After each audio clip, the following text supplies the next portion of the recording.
Hi, my name is Paul Taylor et vous regardez mon interview sur Tarpang Bien. C'est mon accent? Non, c'est tellement nul mon accent marseillais. On va travailler. Ouais, il faut que je travaille ça.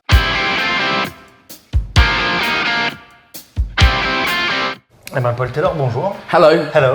Comment ça va? Bien et toi?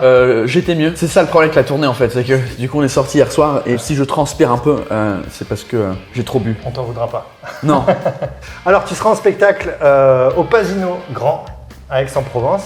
Ce sera le 25 novembre. Yes. Ton spectacle s'appelle So British ou presque. Donc j'ai commencé à comprendre le verlan, ok, il faut switcher des mots, mais ça s'arrête pas là, parce qu'il y a le double verlan, des mots qui sont doublement verlanisés. Right? What the fuck is this? Une fois que le mot verlan il rentre dans le dictionnaire officiel, vous recommencez le processus de verlanisation. Level 3 unlocked! Good accent. T'as vu, j'ai essayé de faire De l'accent. De ouf là. On y reviendra un petit peu plus tard sur mon accent. Ce spectacle, alors j'ai lu qu'il devait s'appeler Rebecoming English. Yes. Pourquoi t'as pas gardé ce titre? Rebecoming parce que je trouvais ça cool comme titre parce que du coup ça fait un moment que ça fait 12 ans que je suis en France et je deviens de moins en moins anglais donc dans ma tête je voulais redevenir british mais en fait Rebecoming ça n'existe pas en anglais, j'étais pas au courant. Le mot existe pas. Ouais, le mot il n'existe pas donc du coup chez nous on rebecome pas, on become again. Genre, oui. You become and then you become again. Mais en fait, c'était drôle parce que c'est exactement ça le thème du spectacle, c'est que je deviens de moins en moins anglais parce que je perds mon anglais en fait. Prouver que l'invention du verbe fonctionnait bien. Mais bon, Ouais. So British ou presque, ça marche très bien aussi. Alors, il y a une polémique sur ton lieu de naissance. Est-ce que tu es né à Londres? Est-ce que tu es né à Canterbury? Ou est-ce que tu es né à Canterbury? Alors, je suis né à aucun de ces trucs-là. Une polémique, t'as vu ça où la polémique? Non, je dis la polémique parce que, en fait, tu sais, on a fait un jeu concours pour faire gagner des places pour ton C'est spectacle. ça. Et moi, j'ai commenté dessus, je C'est crois. ça, exactement. Parce que les gens ont répondu, il est né à Londres, parce que c'est la question qu'on posait. Ouais.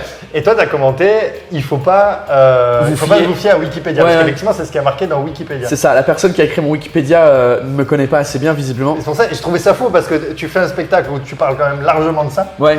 Et dans le Wikipédia est pas bon. Ouais, en fait, j'ai jamais parlé de là où je suis né parce que je suis né là et puis je suis resté pas longtemps. Ok. Ma mère, elle habite à Canterbury Ouais. et du coup, je dis que je viens de Canterbury, mais du coup, je suis né dans le comté de Essex, qui est à l'est de Londres. En fait, Essex, c'est très reconnu pour l'émission The Only Way is Essex, qui est l'équivalent anglais. Enfin, c'est sur quoi les Marseillais sont basés. L'émission des Marseillais, ouais. D'accord, donc tu viens du Marseille de... Je viens du Marseille, beaucoup moins ensoleillé de l'Angleterre, où ils font des émissions avec des Mongols. C'est un peu ça, ouais. Du coup, c'est marrant. Mais du coup, en fait, je me suis en train de me dire que tout le monde a faux, du coup. Ouais, personne Personne n'a la bonne réponse. Ouais, je crois que les seuls qui l'ont, c'est le gouvernement français, avec mes papiers où c'est né. C'est une ville qui s'appelle Chelmsford. Ok. Chelmsford. Ah oui, moi j'aurais dit James Ford. James Ford. Est-ce que tu connais un petit peu Marseille? Très peu. Très peu. Alors, je suis venu, c'est la troisième fois que je viens, et c'est la troisième fois que je viens dans cette salle, et c'est la troisième fois que je vois la place Julien, et c'est tout. Ok. Donc du coup, tout à l'heure, j'étais à l'hôtel et j'ai dit à Flavia, mon régisseur, je dis là, je marche en fait. J'ai envie de voir Ouais. Marseille, donc j'ai marché de l'hôtel qui est pas loin du Vieux-Port. Donc j'ai fait c'est quoi la Canebière La Canebière, ouais. et une autre rue. C'était sympa, Tu mais t'es baladé un peu. c'est pour ça que je transpire un peu parce que Ok. c'était la montée, mais en vrai, je connais pas très bien Marseille. Parce que je me dis, tu as fait un spectacle entier pour dire à quel point les Français, avec leur façon de parler, t'ont rendu fou. Ouais. Mais à Marseille, tu vas devenir totalement cinglé. Bah alors j'étais dans la queue tout à l'heure pour acheter des bières au supermarché Ouais. pour le spectacle et je comprenais rien à ce qu'il disait le caissier avec la dame qui était devant Ouais. moi. Il y avait une conversation, il y avait des bruits qui sortaient de leur bouche et ils se comprenaient. Et moi j'étais là, je sais pas. Après les gens que j'ai rencontrés dans la vie qui viennent de Marseille, ils parlent normalement, enfin ils ont un accent, mais Évidemment. là j'ai rien compris. Il y avait un dialecte. Et nous-mêmes, tu vois, on s'appelle le tarpinien. Tu sais ce que ça veut dire? Non. Et alors, c'est un argot très marseillais, tarpin. C'est un adverbe qui veut dire beaucoup ou très. Ah donc Donc c'est tarpinien, ça veut dire très bien. tarpagne bien. Ouais. Comment tu traduirais ça en argot Fucking britannique? good. Fucking good. Ouais. Mais Le motherfucking good, non? Yeah, maybe motherfucking good. Celui qui est le plus approprié, c'est the dog's bollocks. Ça veut dire les couilles Les du couilles chien. du chien, ouais. Et pour nous en Angleterre, je sais pas pourquoi, ça veut dire incroyable. The Dog's Ouais. Bollocks. The Dog's Bollocks. Ce serait cool comme Ouais. presse qui s'appelait The Dog's Bollocks. Parce que c'est vrai que dans les expressions anglophones, t'as des trucs de fou aussi, t'en parles moins dans ton spectacle. Ouais. Dans les expressions anglophones, si tu les traduis... Mais il y en a très peu qui ont du sens Ouais. comparé au français, genre en français pisser dans un violon. Ouais. Je sais pas qui pisse dans un violon, mais nous c'est to piss into the wind, de pisser dans le vent. pisser dans le vent. Bah, ça a plus de sens parce que C'est tu vrai. pisses dans le vent, ça retourne. Ça se revient dessus, ouais. Même si au final, le truc de pisser dans un violon, c'est que vraiment que ça sert à rien. Quoi. Pisser in the Millions wind, il y a d'euros. quand même une conséquence. Ouais, c'est ça, c'est ça. Du coup, tu nous juges un petit peu pour notre façon de parler, et c'est très légitime. Mais alors chez vous, il se passe quoi avec la cuisine? C'est quoi le délire? Parce que moi, j'ai été en Angleterre aussi, dans une famille anglaise. Mais c'est ça le problème. Alors, Et il y a un secret qu'il faut Ouais. que j'avoue là, c'est que les Français, vous pensez que la bouffe anglaise, c'est de la merde. Mhm. Parce que quand vous êtes jeune, vous faites une famille d'accueil. En fait, le gouvernement anglais, ils se sont dit, écoutez, les Français, ils viennent, faites-leur de la bouffe de merde. Comme ça, il reste Comme pas. ça, ils restent pas, et deux, ils vont se dire, ah, les Anglais, ils bouffent de la merde. Tu vois, et quand vous partez, nous, on mange bien, en fait. Ah, c'est pour ça. Ouais, les sandwichs au concombre, Ouais, bah, c'est que pour vous. ok. Nous, on Parce que mange je me pas dis, alors du coup, c'est quand même inventif, hein, parce qu'il y a des sortes de tartes avec du champignon broyé, du concombre et des haricots, enfin des trucs. En vrai, la bouffe pour nous, c'est pas un plaisir, c'est pas un art forcément, c'est un besoin. Genre on a besoin de bouffer, on a Ouais. besoin La nécessité d'énergie. de se Donc nourrir. qu'est-ce qui peut nous remplir le plus vite possible et le moins compliqué possible. Donc c'est beaucoup de viande avec des patates, avec des carottes. Enfin pour avoir les légumes et les protéines, c'est juste. Des fois on met ça dans une tarte. Tu mixes tout. Compact, c'est ça, ouais. Je dis souvent que la bouffe anglaise, c'est comme la télé française. Vous n'êtes pas au courant que c'est de la merde, tu vois. Et du coup, nous, on n'est pas au courant que notre bouffe, c'est Ouais, de la bah, merde. oui, c'est ça. Parce que les Français ont dit, tu vois, vous bouffez de la merde. Tous les Anglais ont là, bah non, ah bon? Maintenant que ça fait 12 ans que je suis ici, je suis d'accord. Allez, je vais te donner une petite série de mots, de trucs, et tu me dis si c'est mieux en France ou en Angleterre. Ok. La météo. Ça dépend, parce que pour moi, je préfère la météo en Angleterre parce que mon corps, il est fait Ton pour. corps est habitué. Là, je suis en train de transpirer, il fait quoi? Il fait 23 degrés et Ouais. je suis en train de mourir. Mais du coup, t'as vu ce que c'est la grosse boule jaune là qu'il y a dans le ciel? Tu connaissais ça? Le soleil, oh mon Dieu. Les femmes. Et attention à ce que tu vas dire. Contractuellement, je suis obligé de Et dire ouais, c'est la ça. France, parce que sinon, j'ai plus de femmes quand je rentre à la maison. C'est ça. Ou plus de maison. Oh, plus de maison, plus rien. Ouais, en France, c'est sûr. La conduite. L'Angleterre, on respecte un peu plus les règles de Ouais, la route. ouais. Là, conduire à Paris, c'est un enfer. À Marseille, Marseille, c'est un délire. moi, le taxi qui m'a déposé à l'hôtel, il s'est arrêté, même pas à l'hôtel, il s'est arrêté sur les voies de tram. Il était juste sur les trams, il dit l'hôtel il est juste là. Je dis bah ramène-moi juste là alors.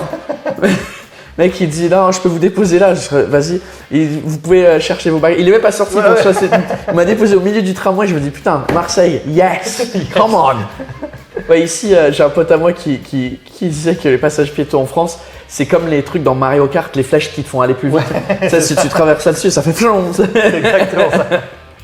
La politique, tiens, est-ce que c'est mieux en France ou en Angleterre? C'est pareil partout, je crois. Au moins, Macron, là, il est un peu beau gosse.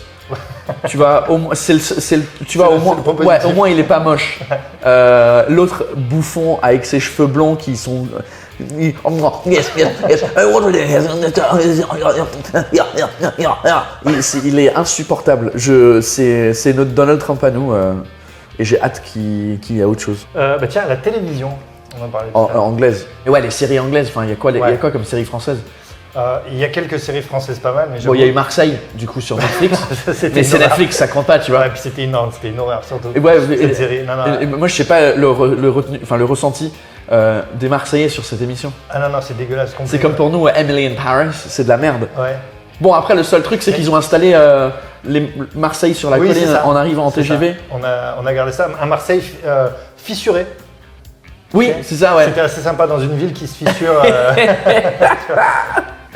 Mais ouais, mais des super séries Tu anglaises, vois, par contre. Skins, Luther. Luther, Sherlock. Ouais, Sherlock. Des super séries anglaises. Downton Abbey, Ouais. The Crown, il y en a Ah, des là-dessus, centaines et des milliers.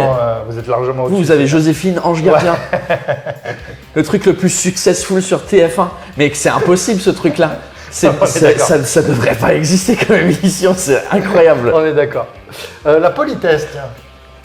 Ah bah, The Gentleman britannique. Ah ouais, quand même, hein. Les Anglais, il y a un truc, quoi, dans le... Ouais, il y a un truc, je crois que c'est lié un peu à la gêne aussi, parce qu'on est assez gêné comme peuple. Ouais. Donc on n'aime pas entrer dans le conflit. Je crois qu'avec notre histoire, ça nous a tellement marqué de coloniser le monde entier que maintenant On vous excusez un peu tout le ouais, temps. on excuse, c'est tout. I'm sorry. I'm sorry. Les soirées, tiens, est-ce que c'est mieux en Angleterre ou... Je crois que je dirais que les soirées sont mieux en France parce qu'on se souvient mieux des soirées en France. Moi, un peu moins hier soir, parce que du coup, on a fini à 5h du matin. Mais du coup, en Angleterre, à 11h, tout le monde est fini. Ouais. Parce que les pubs ferment. Et c'est donc au moins, tu dors 8 heures avant d'aller au boulot le lendemain. Donc tu peux te bourrer la gueule un jeudi, aucun problème. Tu vas au travail le vendredi. Ouais, mais les soirées, c'est quoi l'expression française? 2 salles, 2 ambiances. 2 salles, 2 ambiances, ouais. Moi, j'aime beaucoup la culture du pub où on peut être debout, on n'est pas obligé d'être assis avec 4 personnes à une table, on peut être debout, tout le monde est debout et c'est un peu plus convivial.